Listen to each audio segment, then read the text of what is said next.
Мата больше? Я такой родилась. Ты будешь петь. Воу. А вдруг это правда? Найти себя в этом невозможно. То есть это матрица. Мантра. Это мантра. Была А смея. сексуальный опыт был у вас? Естественно. И вот это тебя и сформировало, по сути. Потому Вот это именно состояние пробужденной женщины. общаясь с тобой, я всегда ощущал за тобой какую-то такую мощь, которая тебе действительно помогает в творчестве, да, которым ты занимаешься, и вообще на твоем пути. Вопросов у меня будет, наверное, много, но мне хотелось бы начать с того, как ты начала заниматься музыкой. Самый часто задаваемый вопрос, на который я не знаю, как ответить. Думаю, что я такой родилась, скорее. Сколько помню себя, я пела. Дома, везде. То есть я напевала. Но единственное, что я не знала, что это мой путь, что именно через этот инструмент я буду взаимодействовать с людьми, с планетой. Вот я думала, что все поют. Как-то так.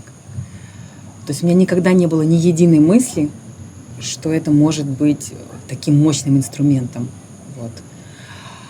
И мне кажется, что просто пришло время, так я всегда говорю, пришло время, потому что по-другому я не могу объяснить. Вот в какой-то момент мне начали встречаться люди особенные, которых мы обычно называем проводники.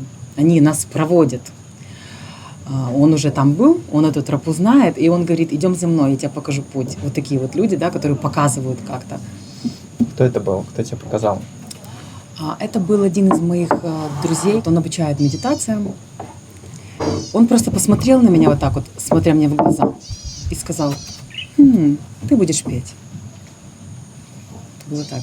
И он сказал это не просто так шутливо, а с определенным посылом, с определенной энергией. А я такой человек, я очень открытая всегда была, я очень доверчивая. Где-то, можно сказать, я фанатична в том, что мне нравится, то, что я люблю. Я фанатична в доверии своим ощущениям. И я почему-то вот решила ему поверить. Вот действительно. Ну, ты была готова поверить. Сколько лет назад было? Это было 9 лет назад. Воу. То есть ты 9 лет назад начала петь? Я сразу решила ей поверить. А вдруг это правда? Вдруг то, что он сказал, как-то так... Вдруг действительно это так. Он вообще слышал мой голос, как я звучу. Где-то я шла там, это было на неком ретрите. Я решила поверить и начала фанатично вот прям искать, как, если я должна петь. А мне на тот момент было 30 лет. Ага. Я такая: окей. Я уже мыслила по-взрослому. Да? Я была состоявшимся бизнес-вуменом таким. Угу. Я понимала, что если я что-то делаю, я точно должна быть профессионалом, и я точно должна чего-то в этом достигнуть, какого-то уровня. И поэтому я решила посвятить жизнь свою тому, чтобы открыть свой голос. Он был абсолютно закрытым, заблокированным, несмотря на то, что я звучала в детстве, как-то я звучала, но я чувствовала, что это тут маленькая какая-то частичка. Там. Я думаю, что на тот момент, если говорить земным языком, у меня где-то было 2 или 1% открыт моего голоса. Угу. Сейчас у меня он раскрыт, я думаю, что на 100%. С чего ты начала тогда петь? Что это было? Все, что мне попадалось, все, что я могла найти. Пошла на вот банальный вокал, где тебе дают микрофон и говорят: там петь. От Фредди Меркьюри до Земфиры, все на свете. Вот все, что было, какая-то попса, которую я знала. И это было легко. Но я поняла, что это не то. Вот. Ага. Потом я пошла на классический джазовый вокал, занималась, тоже была у меня потрясающая преподаватель. Но это все классно, но спустя год занятий классической системой, традиционной, я поняла, что это не то. Я чувствовала какой-то подвох в этом, какую-то систему, которая не раскрывает уникальность. Она еще, вот классическая система, она как будто бы где-то приоткрыла немножко владения голоса, немножко вот я поняла, что да, у меня там сильный голос, я ощутила, но найти себя в этом невозможно. То есть это матрица, вот как говорят, банальное слово. Действительно это так. То есть это система, по которой учится Тысячи, миллионы людей, классическая система. Почему они не уникальны? Где они? Почему мы их не слышим, этих людей? Где их голос? А кто тот, кого слышит? Я просто мыслила логически, как взрослый, осознанный человек. Это система, которая воспитывает похожих людей. Я хочу найти себя. Я не хочу быть такой, как все. Я не хочу петь чьи-то песни. Но я не сразу это сейчас я так размышляю, конечно. Я не сразу это поняла. Не сразу поняла, что путь через пение чьих-либо песен – это классическая система образования. Тебе дают классические какие-то произведения, которые считаются классикой. Это всего лишь песни, которые, да, были в духе написаны последние 100 лет. Но это, в моем понимании, это не есть классика. Я начала копать дальше. Меня привело в древность. В древние песни, которым тысячи лет. Некоторым, возможно, я не знаю, 1 000 000 лет. Я не знаю, сколько им лет. Что это за песни были? Это древние молитвы на санскрите. Мантры. Это мантры.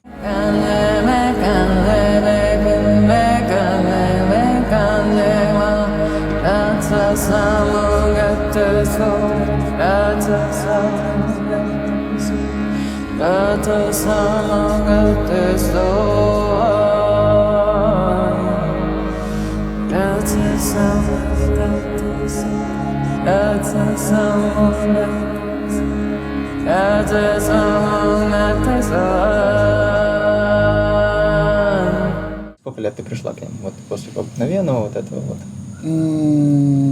Как ты Фактически подобралась? сразу, почти сразу, потому что... А с Индией было связано что-то уже? А потому что, когда вот этот проводник услышал, как я звучу, что меня сподвигло прозвучать тогда?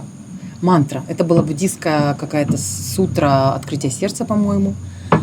Я с мантрами не была знакома, я не знала, что такое мантры. Как-то так получилось, что сразу вот мне был показан вот этот высоковибрационный звук фактически людей, которые молятся. Это не просто пение. То есть я соприкоснулась с музыкой, которая больше, чем музыка. За музыкой стояло нечто большее. Молитва. Это же совершенно другая вибрация, чем когда люди просто по приколу там поют какие-то песенки. Да? Это может быть красиво, это может быть очень популярно. Но там нет глубины. А здесь я почувствовала глубину. То есть что это? Слезы. Я плакала, я слушала, у меня было состояние вот такое вот прям молитвенное, я входила в это состояние. У меня постоянные слезы, я хотела слушать только вот эту вот музыку. Ее, кстати, было немного, ее было не так просто найти. С Индией у тебя что-то связано было тогда? Или это ты тогда так? Еще нет. То есть ты в Одессе, да? Ты в Одессе жила? Да. Будучи бизнес-вумен. Потрясающий вкус у тебя. Красный, да. Это очень вкусно. Будучи бизнес-вумен, ты чем занималась? У меня была студия по дизайну интерьеров. Я проектировала интерьеры частных домов, гостиниц, квартир. Причем такой VIP-сегмент. Очень крутые делала пространства. Я была типа таким архитектором-самоучкой в некотором роде. И тут вдруг пришла к молитвам через пение. И причем я такой вообще материалист, атеист. В детстве папа рассказывал мне, что люди произошли от инопланетян. Ну, вот такой вот росла как бы в семье. И я, знаешь, музыка мне открылась параллельно, когда я начала медитировать. То есть я встретила своего учителя по медитациям первого. Вот это этот же человек, как там я говорила.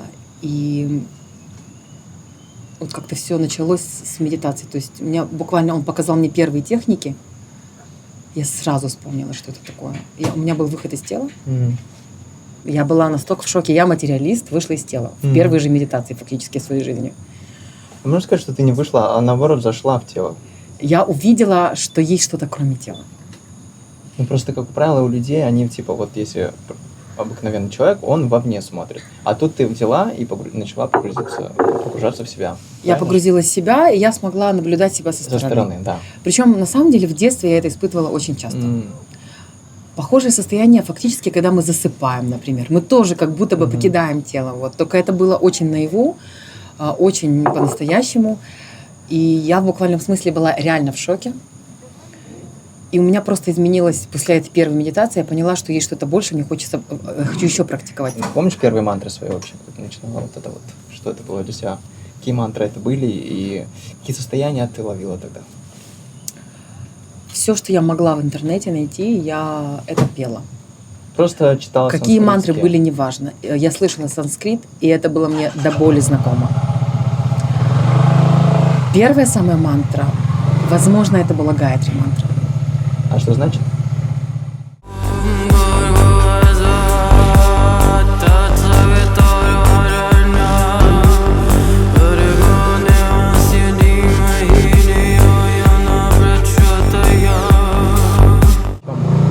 Это вообще мантра, как мне кажется, которая там смысл, что мы медитируем на божественный свет духовного сознания. То есть это вообще мантра всех медитирующих людей, как мне кажется, как мне это раскрылось. Но это такой художественный перевод.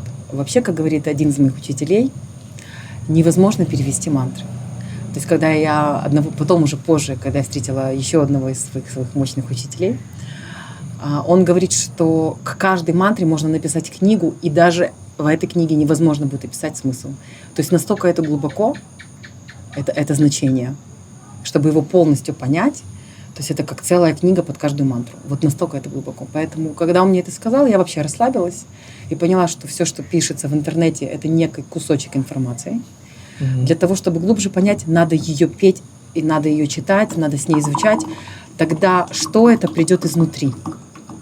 То есть человек сам поймет, что это такое, он сам для себя это ощутит. Зачем эта информация, да? И я начала мантры петь вот так. То есть я соединялась прежде с вибрацией, не со смыслом. Я действительно настроилась, и я вообще изначально даже так как-то вот и чувствовала. Я пела мантры, я специально их не переводила. Я очень странный человек, не буду скрывать. Что мы знаем о санскрите? Это древний язык. Есть племена, очень высокоразвитые, которые разговаривают на санскритах. Почему говорю племена? Потому что они живут в диких джунглях. Но это не пещерные люди.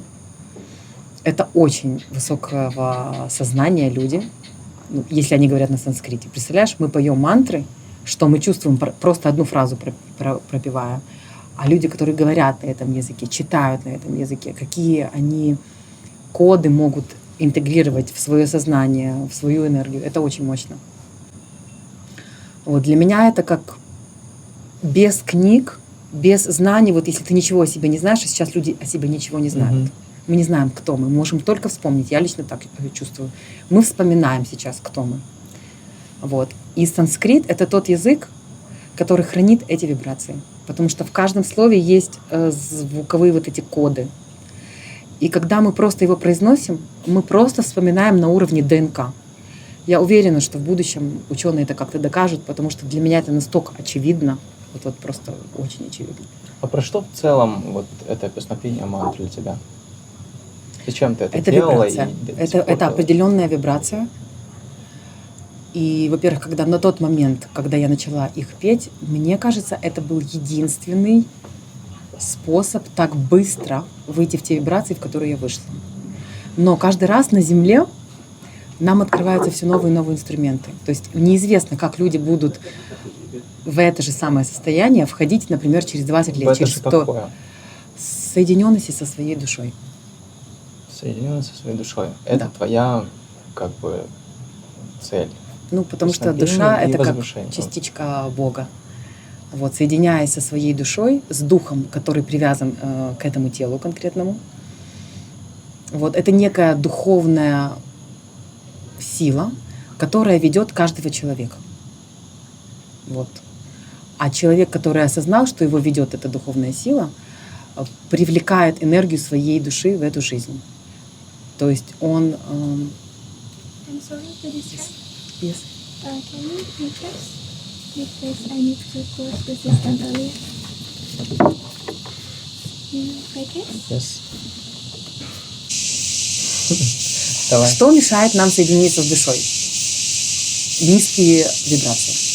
Это что? Какие? Страх, боль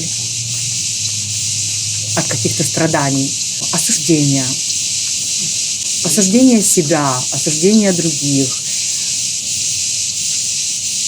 непонимание, кто ты, что ты. То есть вот низкая вибрация, когда человек в неведении живет. Даже если в целом он веселый, он все равно будет на низких вибрациях. Если человек не добрался до вопроса, кто я и что я здесь делаю, его вибрация не может быть высокой. человек, который ни разу в жизни не сел, не задал себе этот вопрос, почему я здесь, для чего я пришел, у такого человека вибрация будет достаточно низкая. Вот. Это конкретно физическое явление в нашем теле, когда мы пребываем на определенной низкой энергии, низкой вибрации. Душа – это априори, это высокая вибрация. И у нас есть инструменты, как мы можем быстро поднять свою вибрацию. Есть инструменты, которые поднимают за неделю, за 2. Есть инструменты, которые могут поднять за минуту. Вот минута – это звук. Вот. Это то, куда меня привели мантры. На самом деле у меня же нет образования классического. Я вообще не понимала, как устроена музыка. Вообще. И мне мантры показали, что вот есть какие-то там ритмы, мелодии, ноты. Я как-то вовлеклась в тему музыки. И это было легче через мантры, чем через какие-то другие классические там произведения. Вот я сказала так. А тебе лично, ты уже до того, как с мантрами связалась, какая у тебя вибрация была тогда? До. Сон. Сон? Я спала.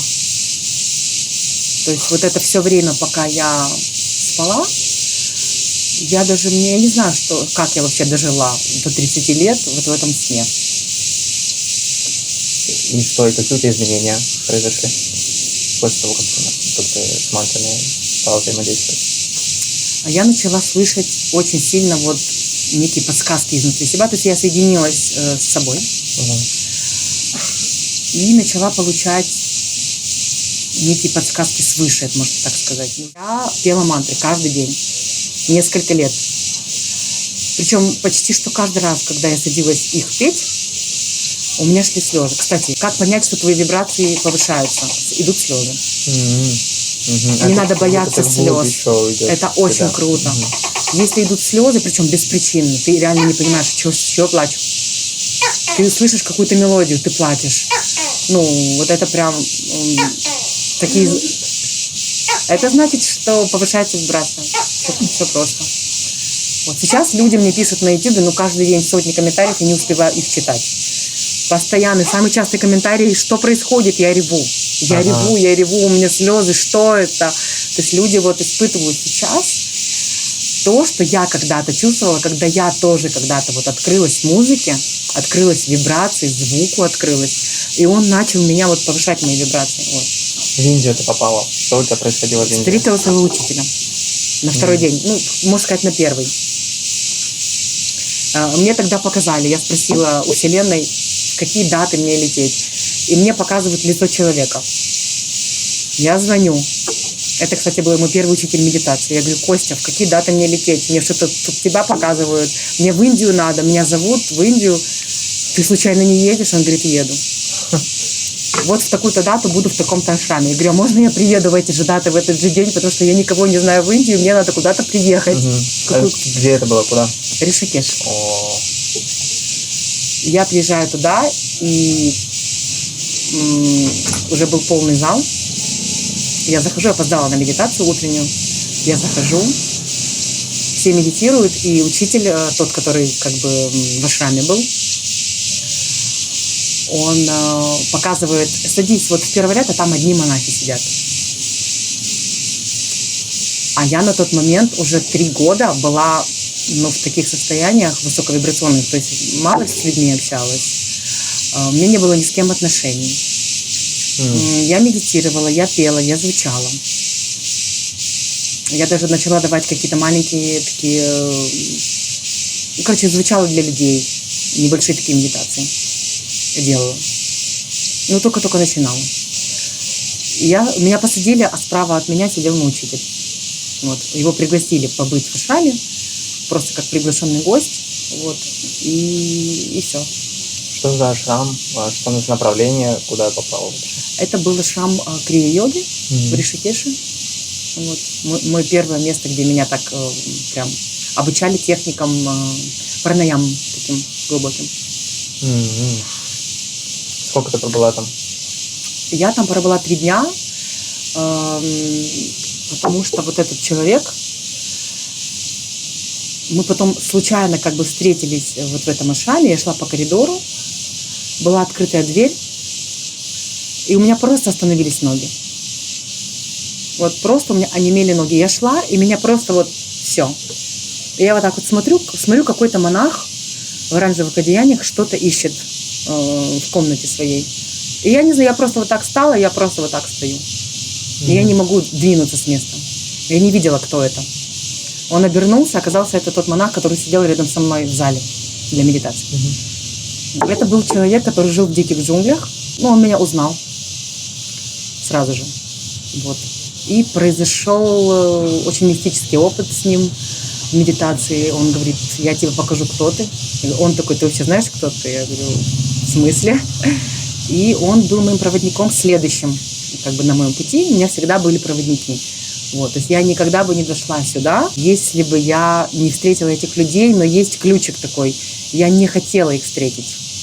У меня не было цели. Я просто жила, я двигалась по сердцу, путешествовала куда-то вот, куда меня тянет.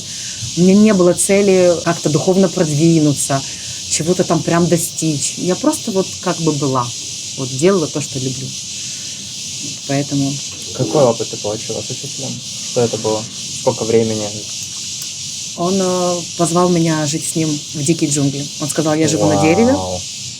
Если ты осмелишься в диких джунглях, без ограждений, там, где змеи, тигры... Вот это опыт, конечно. Огромные стаи этих огромных обезьян нападали там каждый день.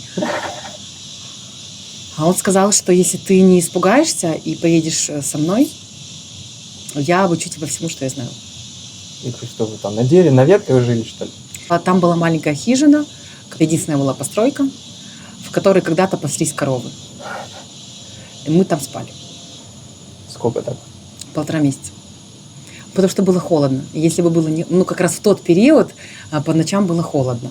Вот, как бы... И он переживал, потому что у меня не было такой защиты от змей, как у него. Вот. Но он умеет от них энергетически. Окей, чем заниматься? Он такой говорит, не переживай, тигры не нападут, я защитился святой водой. Но, говорит, ночью выходить, он дал определенный звук, который надо было кричать на все горло. То есть нельзя было вот ночью выйти в туалет, там у меня была пальма, он говорит, вот это твоя пальма, а вот то, там вот моя, это туалет. Вау. Нельзя было выходить ночью без вот этого, без этой мантры. Что это было? Помнишь? Оставлю в секрете. Не буду пугать зрителей. Это один слог.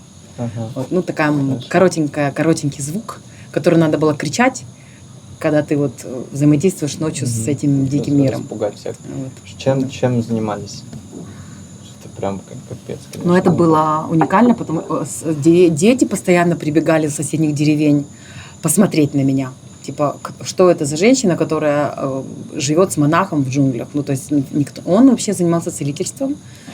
Он не мог найти такого человека, которому бы он мог вот это все, то, что он напрактиковал, доверить.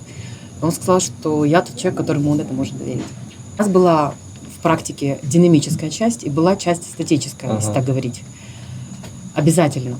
То есть динамическая часть, которая разгоняет прану, энергию, и статическая часть, вот та самая медитация, которую часто люди практикуют, но она не работает, потому что люди не делают динамическую часть. Ага. Скажем так, не работает для многих, потому что у людей очень много блоков в теле. Поэтому не работает. То есть, каналы не прочищены, просто энергии не идет. Человек сел, сидит, но ничего не происходит. Да? Можно так прям на скидочку просто, о чем медитация была? Что ты делала конкретно? Вот запуск, ты садилась, что делала? Запуск энергии в теле. Нет, конкретно. Вот ты садишься, закрываешь глаза, что ты дальше делаешь? Тебе показать? После тех практик, которые мы практиковали, уже ничего не надо. Ты моментально после нее ничего не надо делать. Даже концентрация не нужна. Что ты делала? Ничего. Как это ничего? Вот так, ты ничего. сидела с закрытыми глазами, что происходило? Ничего. Что происходило? Соединение просто, очень глубокие состояния. Ничего не надо делать. Там такие практики, что тебе ничего не надо. Ты просто садишься и все. На что ты ориентировалась, когда ты закрывала глаза? Ни на чем.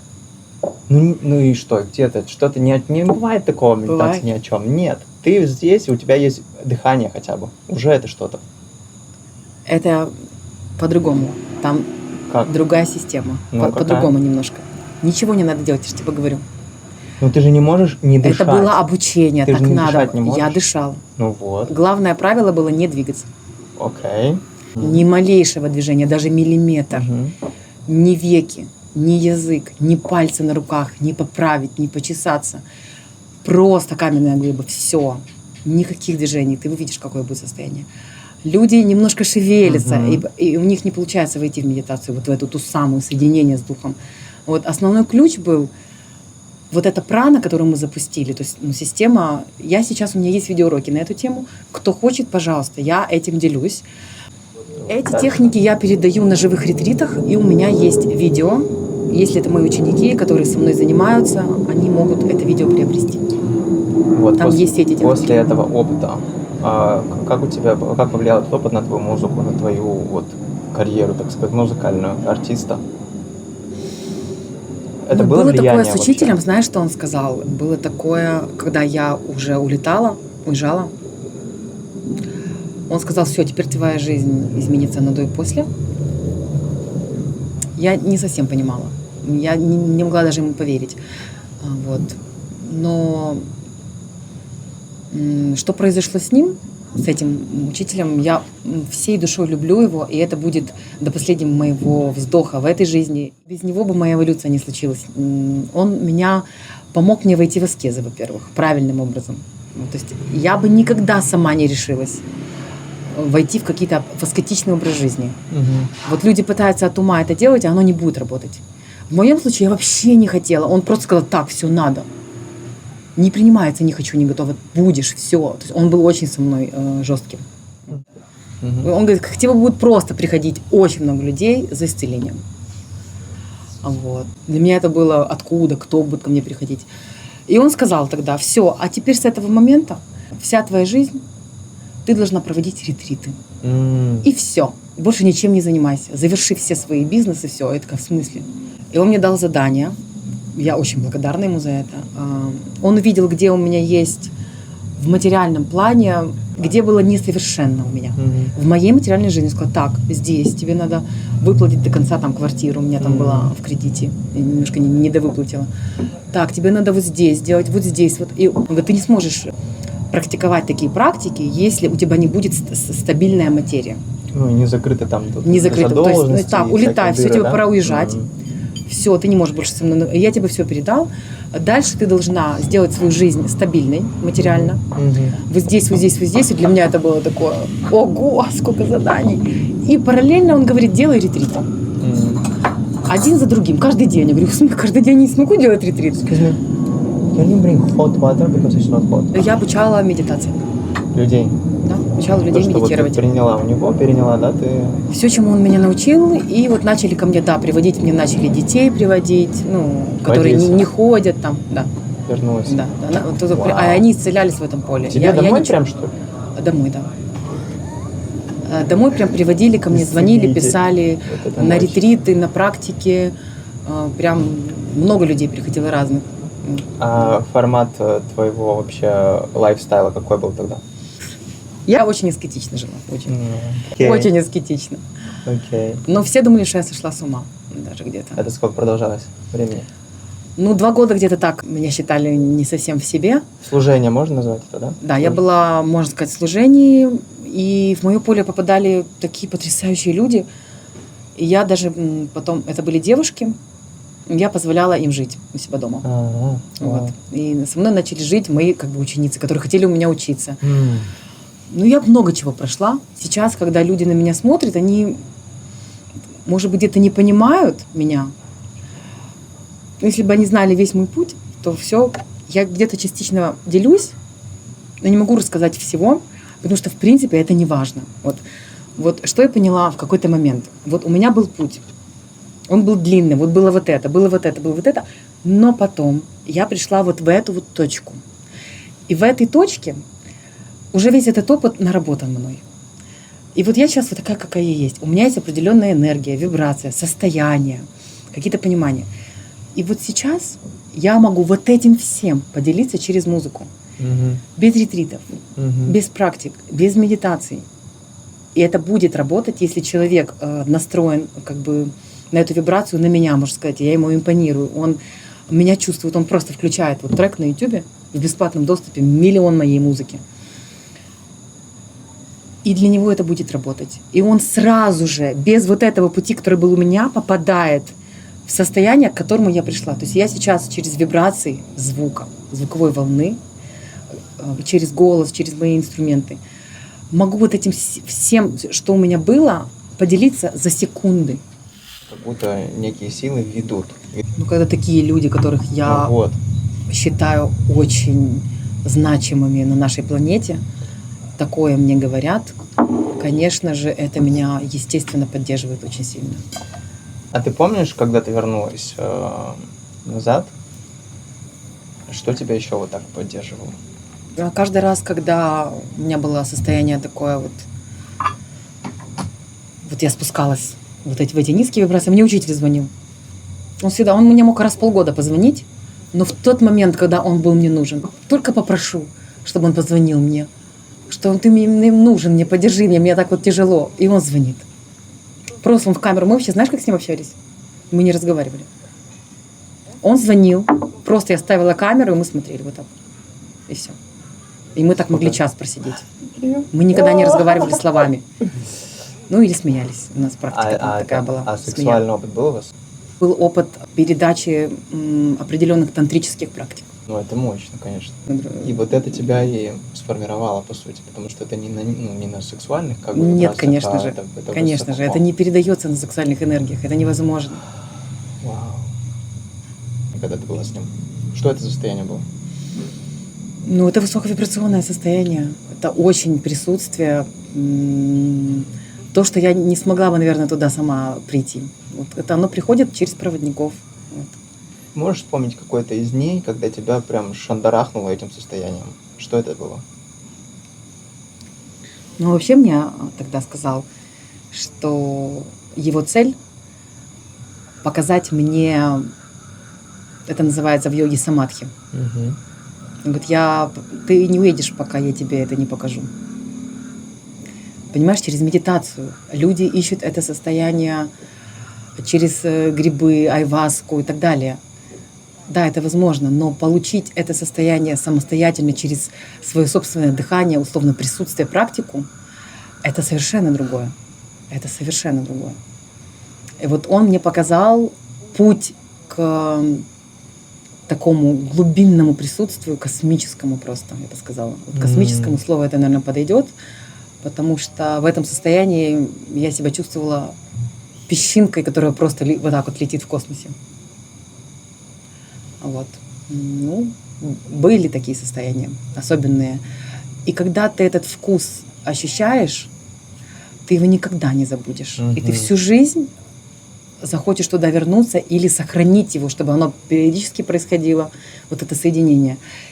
И потом, чем чаще ты туда устремляешься, попробовать это прожить снова и снова, в какой-то момент раз, оно уже вот постоянно со мной.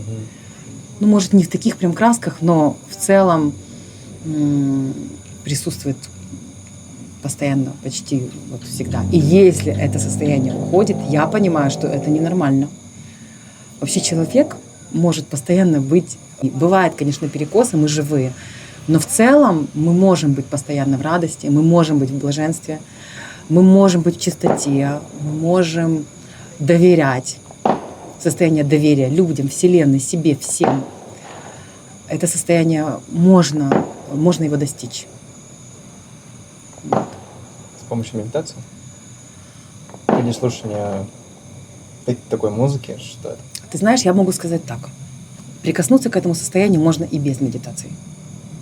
Например, через звуковые волны, которые вот люди испытывают эти состояния. У меня вот на YouTube недавно YouTube сказал, что у меня там уже 3 миллиона просмотров. Я думаю, что 1 миллион человек из этих 3 миллионов точно испытали пробуждение. Они пишут об этом. Окей, но это же временно. Ну подожди, я договорю. Я договорю, да. Это состояние происходит, они испытывают его, но дальше удержать его, да, нужно обязательно практиковать для того, чтобы сохранять стабильную некую радость, потом ресурсное энергетическое состояние. Нужно работать с энергетическим телом. Если ты не медитируешь, твое энергетическое тело будет слабеньким. То есть, да, можно где-то испытать эту эйфорию, соединиться с душой, соединиться с Богом, но, скорее всего, если энергетическое тело нестабильно такое мощное, дальше человека будет, вот он потеряет это. Вот, потому что вокруг в социуме миллион вещей, которые нас как бы уводят, манят чем-то другим. Вот, поэтому обязательно каждому человеку нужно найти какую-то свою практику, чтобы она работала прежде всего с энергетическим телом и, конечно, с физическим. То есть, если человек будет энергетически практиковать, энергетические практики, только их, но забудет про физическое тело, заболеет физическое тело, если в нем будет какая-либо болезнь, ты не сможешь практиковать энергетические практики. То есть просто сил не будет, даже сидеть. Вообще, если человек болен физически, у него нет вот этого вот силы в теле, он не сможет ни сидеть, ничего не сможет практиковать. Да, поэтому должен быть баланс.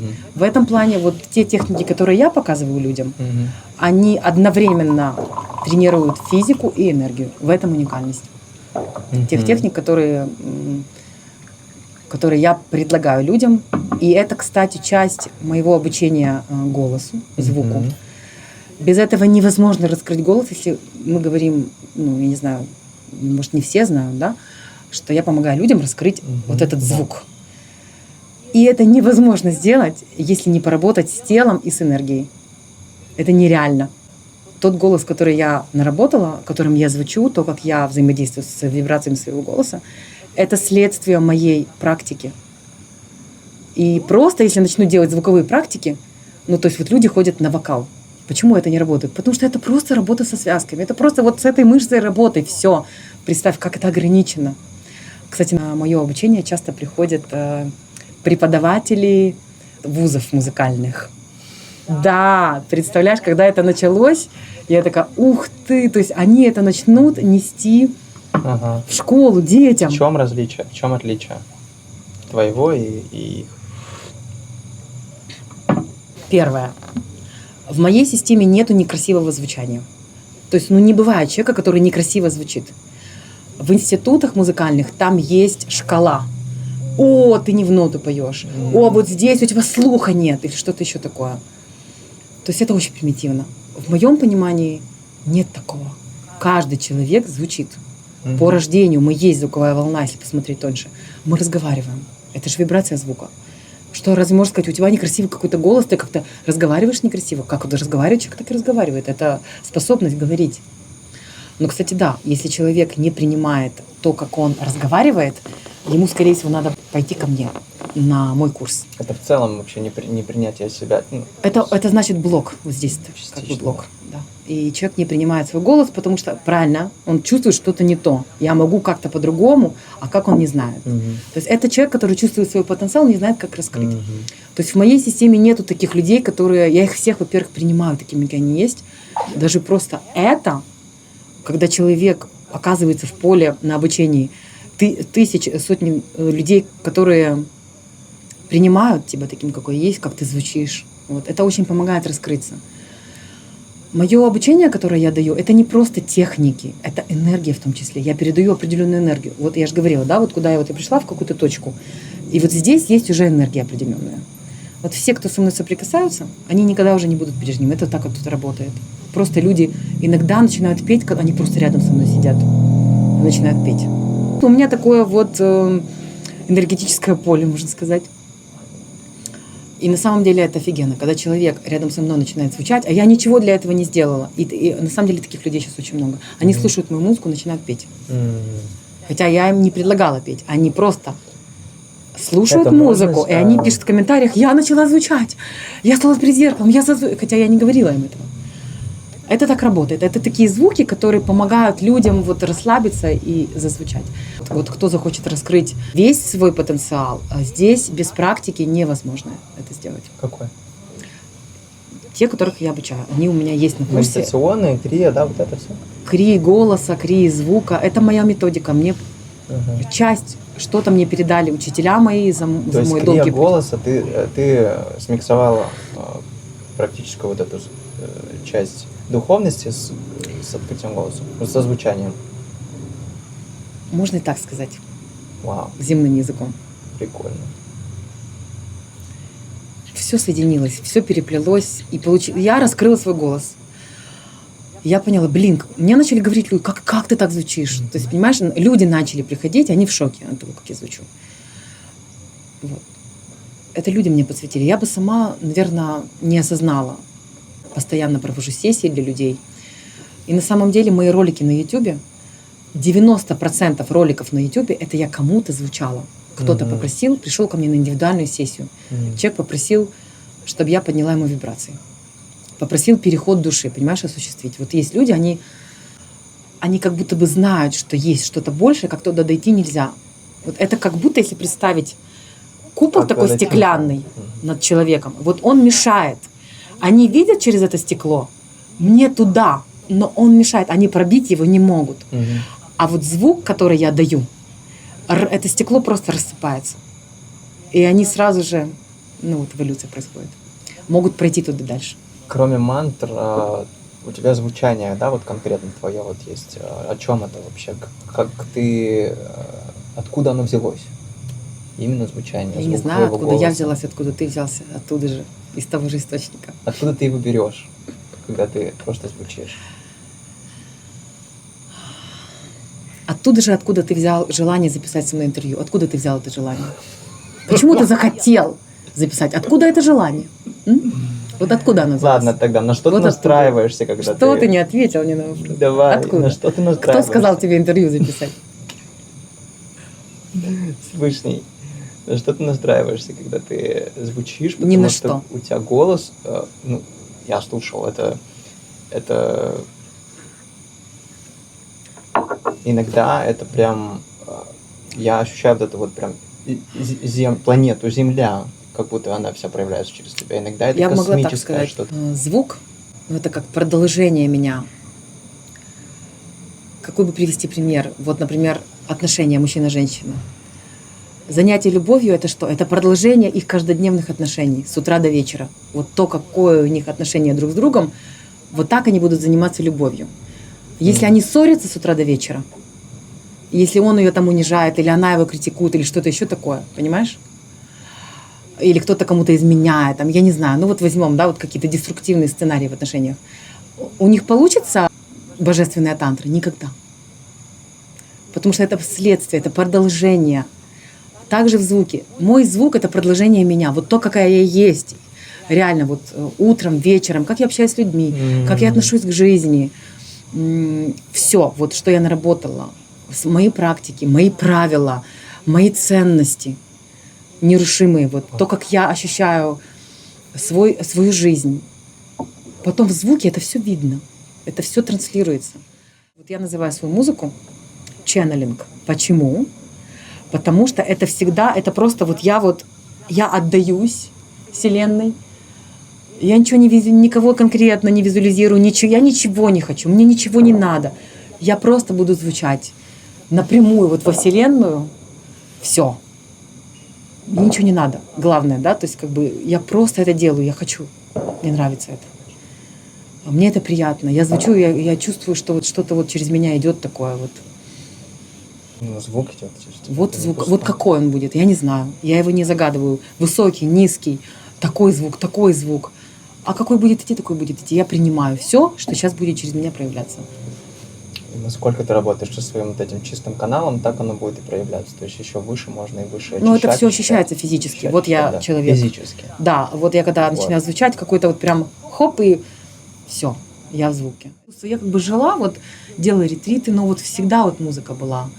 С какой-то периодичностью я ее записывала, эту музыку. И всегда как-то Вселенная помогала мне, чтобы эта музыка вот записывалась. Мне прям оборудование подарили, один из самых дорогих микрофонов в мире, вот, которые есть, самые мне подарили. Вот. Как-то вот все, хотя у меня вообще там, у меня никогда не было бы на тот момент возможности накопить эти деньги. Вот все делаете. Вот просто вот подарки вот давались какие-то, да. Вот какое-то такое было. Постепенно я начала выходить из таких аскез, начала прикасаться к людям, вспомнила, что я женщина, начала исследовать свое тело, некие другие практики начали мне приходить. То есть произошел какой-то запуск такой, а потом дальше уже свой поток вот, включился, какой-то свой канал, что ли, уже не связанный с учителями, я бы сказала так. физическими, которые есть там в теле учителя. То есть как-то вот начала чувствовать, а как я хочу практиковать, какие я хочу давать практики, какие хочу ретриты делать. И начала проводить очень много ретритов для женщин. Ну и сейчас тоже. Я очень часто провожу ретриты для женщин. С запросом обращается женщина и приезжает ко мне, там, где я живу, часто вот на Бали, прилетали со всего мира, побыть в моем поле несколько недель. Обычно это 2-3 недели. И все, уезжает уже эта женщина, ну, вообще другая. Просто находится рядом со мной.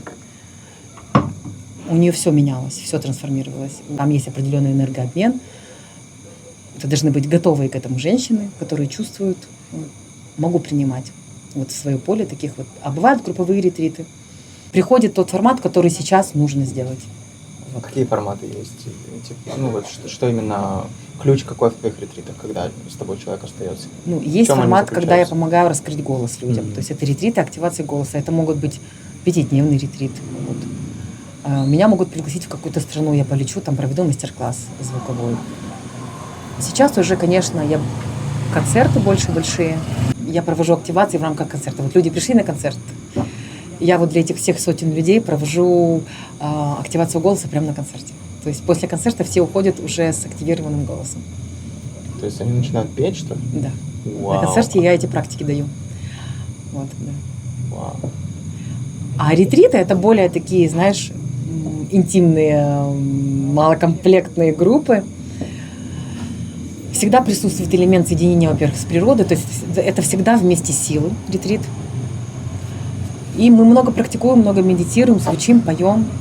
Вот. Иногда это ретриты, я завязываю людям глаза, и они там 3-5 дней мы практикуем завязанными глазами. Да. Поем, звучим в этом состоянии. Иногда это ретриты в Непал, живем в монастыре там.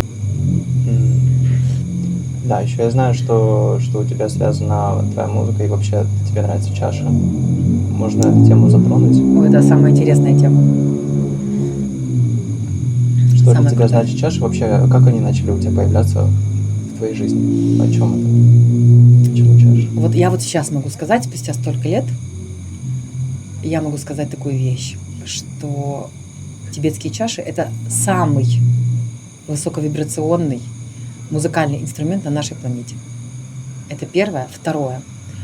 А тибетские чаши — это тот инструмент, я показываю, как взаимодействовать с ними, чтобы раскрыть свой голос. То есть я использую их для того, чтобы помочь людям через эти вибрации зазвучать. Это довольно необычно. Пока еще. Но все, что я делаю, очень странно и необычно. Через 10-20 лет начинают понимать. То есть то, что я делала 9 лет назад, меня никто не понимал. Понимаешь? Сейчас мне даже не надо объяснять, что стоит купить мой курс возрождения голоса. Просто люди очень сильно хотят посмотреть, что же это за техники такие. Они уже увидели, да, это работает, они меня слышат. То есть мне это как-то даже продавать не надо. То есть это настолько востребовано сейчас, это настолько людям интересно. Прям я радуюсь, наконец-то. Потому что много лет назад, когда мне это открылось, меня реально никто не понимал. И чаши это был, я не знаю, без чаш меня бы сейчас тут не было на этом месте. Это очень сакральный инструмент. Если мы говорим о древних чашах. Вот. Особенные чаши, которые я проводник в чаше вообще для людей, кто хочет, люди ко мне обращаются, я подбираю чашу. У меня есть такая сверхспособность подобрать чашу человеку, именно ту, с которой он раскроется. Вот. Раскроешь что именно? Голос? Голос, энергия, путь души. Сейчас в повседневной жизни ты используешь чаши, да, для себя? То, что они стоят всегда в моей комнате, этого уже достаточно. Вообще, это действительно, они вибрируют, даже когда они не играют. У меня всегда, где я живу, десятки чаш. Ну, у меня большая коллекция, и она всегда пополняется. Кто-то их... Где ты берешь чаши? В монашеских коллекциях покупаю в особенных очень местах в Непале. Вау. Да, в очень особенных локациях. В магазинах такое нигде нельзя купить. Ну и то есть у тебя можно купить чашу? Да. Ко мне, естественно. Не, на самом деле есть разные, но в основном, конечно, у меня, это самые качественные чаши, которые только существуют. Вот. Поэтому такую подарочную чашу за $100 можно пойти куда угодно, там в интернете заказать. Но у меня, конечно, это не подарочные там какие-то чаши, это сакральные инструменты для эволюции души. Это особенный звук. Можно сказать, что это такой доп. Классный инструмент для раскрытия голоса, если человек хочет уже приобрести Если курс человек у хочет тебя. раскрыть голос, он не сможет его раскрыть без сакральных инструментов. Невозможно раскрыть голос, например, с электронной музыкой. Нереально. Я 100% это знаю.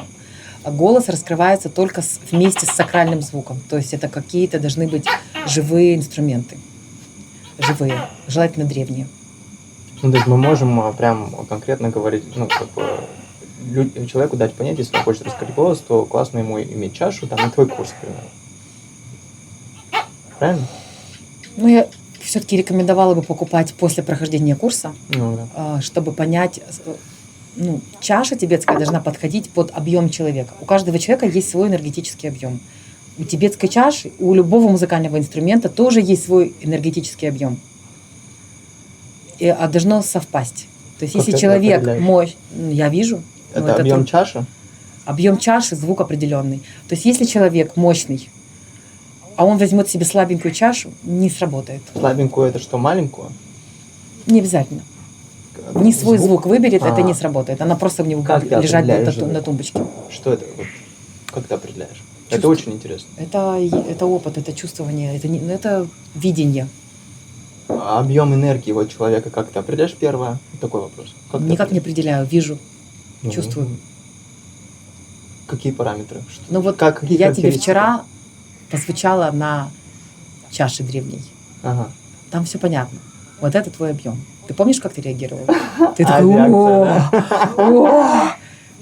это идет реакция конкретно. Если реакции нету на чашу, резонирует, в теле, либо какие-то ощущения необычные, то это мимо кассы, как говорится. То есть она должна конкретно прям...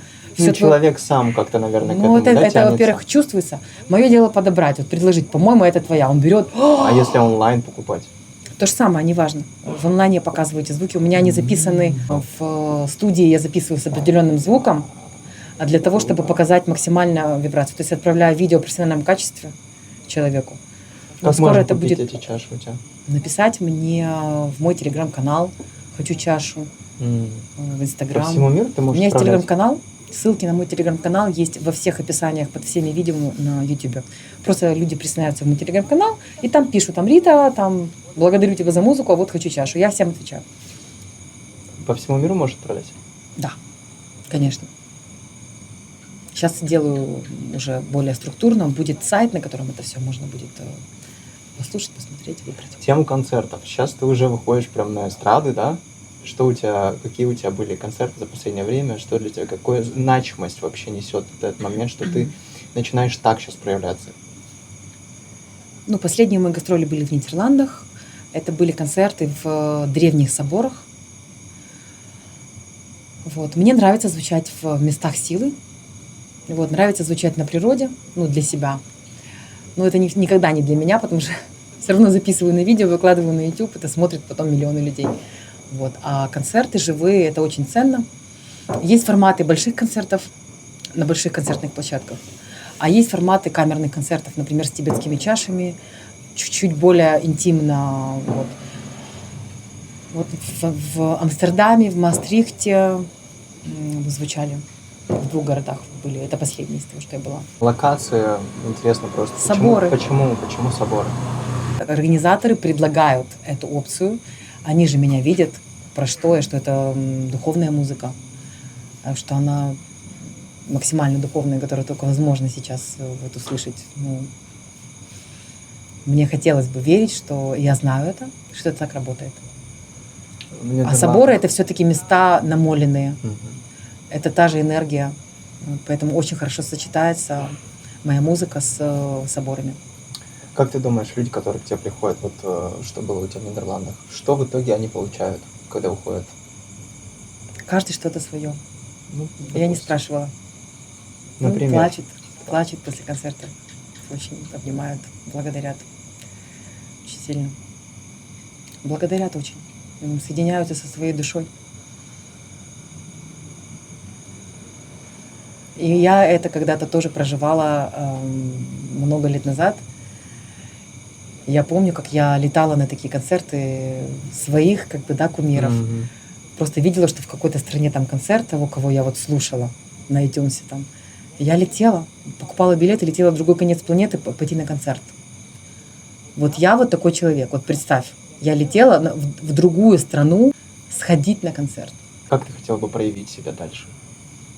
А мне интересно озвучивать фильмы. То есть, чтобы мои саундтреки были, чтобы люди могли в фильмах их слушать. Это прям какая-то очень интересная для меня тема. Как-то это прям резонирует. И уже даже начали поступать предложения. Вот буквально неделю назад мне предложили озвучить фильм. Но я не уверена, что я соглашусь. Тема самого фильма под сомнением для меня. Поэтому посмотрим. Но такие предложения уже начали поступать. Это уже интересно. То есть ты бы могла прямо делать саундтреки? Да, я могу делать саундтреки к фильму. Треков, то есть, да. Вау! И тебе хотелось бы? Да, мне хотелось бы. Причем каким-то иностранным фильмом. Ага. Потому что таким образом музыку услышит большее количество людей. Это интересно. Что еще? Ну, концерты будут живые. Мне интересно формат живых концертов по миру, по разным странам. Это уже происходит, и, надеюсь, будет еще больше. Интересно участие в больших электронных фестивалях, так как вся музыка, которую делаю, я комбинирую электронную музыку, причем абсолютно новую. То есть оборудование, на котором мы делаем эту музыку, оно вот только-только его выпускают. Это новое оборудование, новые технологии. Вот. Поэтому это интересно. Как фестивалях какого рода? Что это? Ну, большие фестивали. Электронные? Да, фестивали электронной музыки. Просто, я так понимаю, у тебя как бы раскрытие голоса, как оно с электронным сейчас? Офигенно сочетается. У тебя какой-то новый формат сейчас музыки для фестиваля? Или тот же, что... Для фестиваля, да, это немножко другой формат, который я создаю сейчас, и уже есть треки, которые вот в этом формате.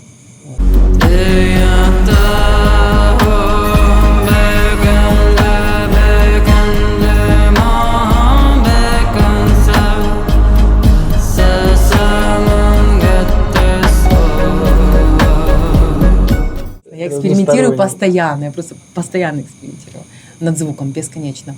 Да, не только. Я знаю, что у тебя причесок, я, наверное, 6-7 сменила за последний месяц. Как экспериментирую с аватаром. Как ты переключаешься так? Почему ты это делаешь? Зачем тебе так? Нет никакого конкретного ответа, почему. Просто мне нравится себе нравится. Я бы сказала так. Видеть себя по-новому, новое. Мне нравится смотреть на себя в зеркало и нравится себе. Я считаю, что каждая женщина обязательно должна себе нравиться. Вот кайфовать от себя. Вот в буквальном смысле возбуждаться от самой себя. Вот это именно состояние пробужденной женщины. Угу. Это вот очень сильно кайфовать от себя. Нравится себе. Да. А это сейчас другой топик мы раскрываем. Другой, да. Возбуждение от самой себя. Да. Можешь какие-то... Первый ключ, примеры. Если человек себе не нравится в отражении там, в зеркале, вот представим, какая у него энергия. Низкая. Так же, как низкие миру, вибрации. Да. Это низкие вибрации, опять же. Как полюбить себя? Это негативные вибрации. Когда ты себе нравишься, у тебя энергия поднимается. Это для женщин, да, больше? Да. Как выходить в эти более любовные отношения с собой? Искать свой образ, искать, как ты себе нравишься. Угу. Это самое простое, что я могу сказать. Да? Это то, чего у многих нет, у женщин. Вот этого нету. Но это не единственное, конечно же. Красота, она же и внутренняя в том числе. И на самом деле, если мы посмотрим на себя в зеркало, мы все видим. Все, что мы в себе не принимаем, все, что нужно в себе почистить, скажем так, оно все видно. И нужно прийти к тому состоянию, когда ты на себя смотришь, и ты себе нравишься. Но ты нравишься себе не только потому, что у тебя прическа. Тебе нравится твоя энергия, твоя чистота, твоя внутренняя красота. Понимаешь? Это все вместе. Вот эта внутренняя красота, из чего она состоит? Для каждого что-то свое. У каждого есть свои... Твоя конкретно. Из чего она состоит? Что Мне так трудно сказать. Я думаю, это могут сказать кто-то, кто на меня смотрит, и они мне говорят, что они видят во мне. Я так себя исследую через других. Ну, Не, ну правда. ты же вот когда в зеркало смотришь на саму себя, ты же себя любишь за что? За эту красоту. Какую? Внутреннюю. Люблю ли я? Ну, не за красоту больше. Это позволение себе осознавать свою силу, принять свою силу, свою энергию и позволение ее проявлять. Что я позволяю себе нести свою энергию в мир. Вот. Многие люди, возможно, осознают свою энергию, но боятся ее нести в мир. Вот. Я себе это позволяю, мне можно. Я буду нести это в мир. Мне кажется, для этого пришла сюда. Я себе благодарна, что я позволяю себе проявить это. Вот. Мне не страшно, я не боюсь никакого осуждения. Это, кстати, тоже часть красоты. Когда ты не боишься осуждения, это говорит о том, что ты уже достиг вот этой красоты внутренней. Тебе вообще все равно, что тебе. Ну, вот мне абсолютно все равно, что обо мне подумают. Я очень сильно знаю, кто я. А это дает определенную энергию. Вот знать на всех уровнях, кто ты, это дает энергию. Поэтому я, конечно, бы рекомендовала людям задавать себе вопрос, кто они, в чем их сила в этой жизни, конкретно в каком инструменте, в каком проявлении этот человек сможет раскрыть свою силу. Вот у каждого человека это что-то свое уникальное. Это не обязательно медийность, популярность, я не знаю, там деньги, что-то еще. Нет, у каждого что-то свое есть. И это нужно найти, обязательно найти. Вопрос. Да. На засыпку. Вопрос на засыпку. Будем Да. засыпать сейчас меня. Да. Вопрос серьезного характера. Серьезный вопрос. Ну, наконец-то, хоть один серьезный вопрос. Мгм. А кто ты? Мгм.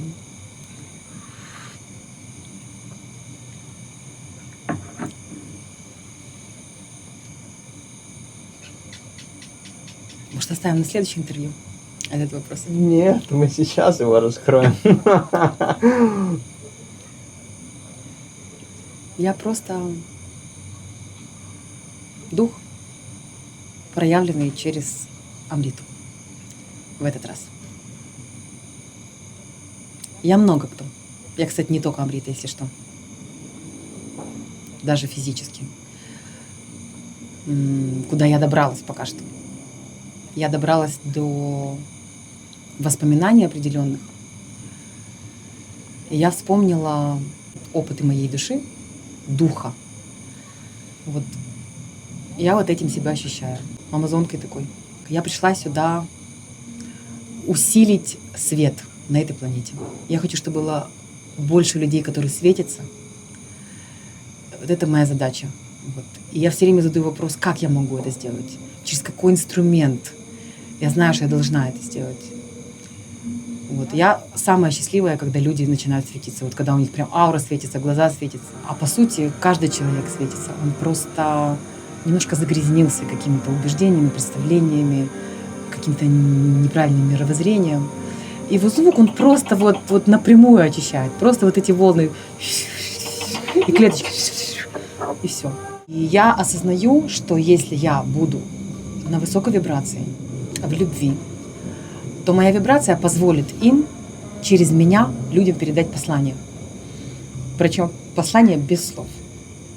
Через вибрацию.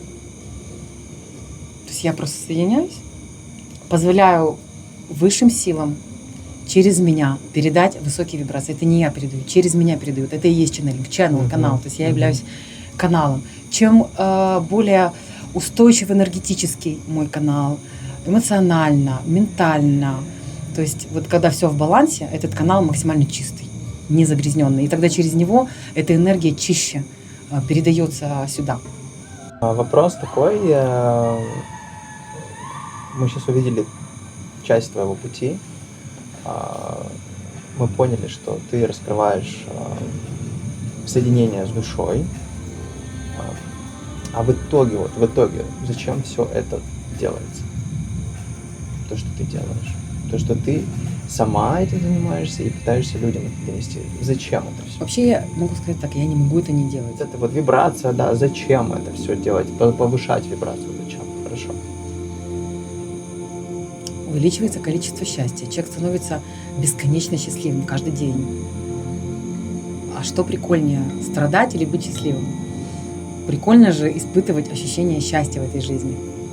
Ну, это же классно. Вот я позвучала, я чувствую себя более счастливой. Я чувствую себя наполненной.